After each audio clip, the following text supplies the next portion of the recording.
150 మంది అమ్మా నాన్నలు రావడం జరిగింది. ఇంకా సుమారు 200 మంది అమ్మా నాన్నలు ఉన్నారు. మన పిల్లల భవిష్యత్తు కోసం ఈ కార్యక్రమాన్ని రాష్ట్ర ప్రభుత్వం ఏర్పాటు చేయడం జరిగింది.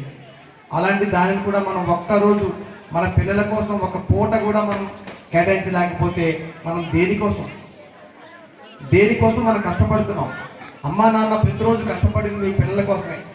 అలాంటి పిల్లల యొక్క బాగోగులు చూడడం కోసం రండి ఈ పాఠశాలకి, ఇక్కడే మీ పిల్లలతో పాటు భోంచేయండి అని చెప్పినా సరే సగానికి పైగా అమ్మా నాన్న రాలేకపోయారు.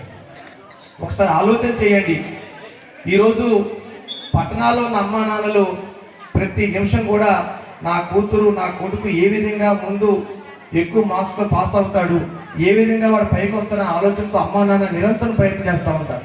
మనం ఏం చేస్తున్నామంటే హై స్కూల్కి వెళ్ళిపోతున్నారు, స్కూల్కి వెళ్ళిపోతున్నారు కాబట్టి నా యొక్క బాధ్యత తీరిపోయింది అనుకుంటారు. తీరలేదు. ప్రథమ గురువు మాతృదేవోభవ అమ్మ, రెండవ గురువు పితృదేవోభవ నాన్న, మూడవ గురువు ఉపాధ్యాయుడు ఆచార్య దేవోభవ. అంటే అమ్మ నాన్న తర్వాత ముగ్గురు కలిపి ఒక విద్యార్థిని ఏ విధంగా తీర్చిదిద్దాలో ప్రయత్నం చేస్తూ ఉంటారు. ఈ పాఠశాలలో ఉన్న ప్రతి విద్యార్థి ఉపాధ్యాయులు కూడా నా క్లాసులో ఎంతమందికి ఈరోజు 10th క్లాస్లో 10కి 10 మార్కులు వస్తాయని ఆలోచనతో వాళ్ళు నిరంతరం ప్రయత్నం చేస్తూ ఉంటారు. దానిలో మనం భాగస్వామ్యం కావాలి. మన యొక్క పాత్ర దానిలో ఉండాలి. ఏ రోజు హోంవర్క్ ఇస్తే ఏ వరకు చేసాడు నా కొడుకుని ఆలోచన చేయాల్సిన అవసరం ఉంది. ఈ రోజు మొక్కై వంగనిది మానే తర్వాత ఎట్టి పరిస్థితుల్లో మనం వంచలేం. కాబట్టి ప్రతి అమ్మ నాన్న కూడా మన పిల్లలే మనకి అన్నీ కూడా, కాబట్టి సర్వస్వం పిల్లలే. కాబట్టి అలాంటి పిల్లల విషయంలో మరింత శ్రద్ధ వహించాలి. మరింత అంటే అంతకన్నా ఇంకొక పని పెట్టుకోవాల్సిన అవసరం లేదు. ప్రతిరోజు కూడా ఈ యొక్క మాధ్యమాలు ఏవైతే ఉన్నాయో టీవీ కానీ ఫోన్లు కానీ ఎడిట్ అవుతున్నారు. తద్వారా ఈరోజు అనేక వ్యసనాలకు బానిసవుతున్నారు. ఈ వయసులో మనం వాళ్ళని తీర్చిదిద్దకపోతే ఏ వయసులో కూడా మనం వారిని చేయలేము. కాబట్టి ప్రతి అమ్మ నాన్న కూడా ఉదయం లేచిన దగ్గర నుంచి 5 గంటలు నా కొడుకు లభిస్తున్నాడా లేదా, చదువుతున్నాడా లేదా, స్కూల్ వచ్చిన తర్వాత హోంవర్క్ చేస్తున్నాడా లేదా అనే విషయాలు మీరు పట్టించుకోకపోతే మనం కలిగే కళలు ఏమీ ఎదురు కావు. ప్రతి అమ్మ నాన్నకు అంటారు నా కొడుకు డాక్టరో టీచరో ఇంజనీరో ఏదో కావాలని కలగంటారు. ఆ కళ మనం నెరవేరాలంటే మన ప్రయత్నం ఏంటి? ఈ స్కూల్లో చదువుతున్న పిల్లలుగా మనం ఎన్నిసార్లు పాఠశాలకు వచ్చాం. ప్రతి ఉపాధ్యాయుని దగ్గర కూడా మీ యొక్క విద్యార్థి యొక్క ప్రతి డేటా ఉంటుంది.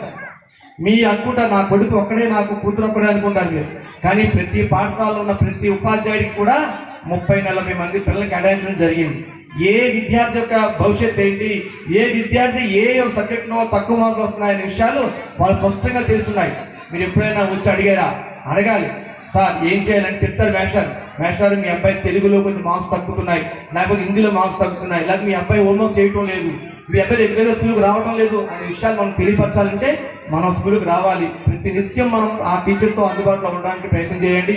ఆ విధంగా అయినప్పుడే మనం కళలు ఏవైతే ఉన్నాయో నెరవేరి మన పిల్లలు ఏదైతే మీరు కళ్ళకు అంటారో అవన్నీ అవుతారు. అలా అవ్వకుండా ఏది సాధ్యం కాదు. ముఖ్యంగా విద్యార్థులు ఎవరైతే ఉన్నారో వాళ్ళందరూ కూడా టీవీ ఫోను, ముఖ్యంగా ఈ ఫోన్ అనేది చాలా ప్రమాదకరం. పెద్దవాళ్ళు తాగే మందు కన్నా ఈ ఇంట్లో పడే ఫోన్ చాలా ప్రమాదకరం. మీరు గమనించండి. పెద్దవాళ్ళు ఒకసారి రోజుకి వెళ్ళి మందు తాగొస్తే పిల్లలు రోజులో 2-3-4 గంటలు మాత్రం ఫోన్ చూస్తున్నారు. మనం ఏమనుకుంటామంటే పిల్లలే కదా ఫోన్ ఆడుకున్నారు, ఏ పని పెట్టదు అనుకుంటాం. దానివల్ల చాలా ఎక్కువ అనర్థాలు ఉన్నాయి. దయచేసి ప్రతి అమ్మ నాన్న కూడా మీ అందరికీ పాదాలు నమస్కారం చేస్తున్నాను. ప్రతి అమ్మ నాన్న ఆలోచన చేయండి. మీ విద్యార్థుల గురించి, మీ యొక్క పిల్లల గురించి ప్రతిరోజు మీరు కళ్ళకంటూ నెరవేర్చుకోవడం కోసం ప్రయత్నం చేస్తారని చెప్పేసి పేరున చేసుకున్నాను. జై హింద్, జై భారత్.